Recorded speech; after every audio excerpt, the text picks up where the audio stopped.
Crime control news میں خوش آمدید. میں ہوں آپ کی ہوسٹ رزینہ خان. آپ دیکھ رہے ہیں کرائم کنٹرول نیوز HD. مزید جانتے ہیں ہمارے نمائندے کی اس رپورٹ میں.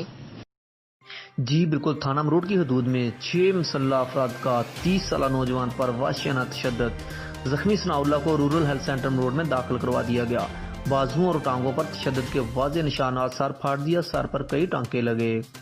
بعد از دوپہر قاسم علی والد شاہ محمد، اسد علی والد قاسم اور 4 کا نام معلوم افراد نے ثناء اللہ والد فضل الدین قوم خیرہ سکنہ جنگلات کالونی 319 HR امروٹ پر آہنی راڑوں سے وحشیانہ تشدد کیا. نقدی اور موبائل فون بھی چھین لیا. سر پھاڑ دیا، کئی ٹانکے لگے. ٹانگوں اور بازوؤں پر بھی تشدد کے نشانات دیکھے جا سکتے ہیں.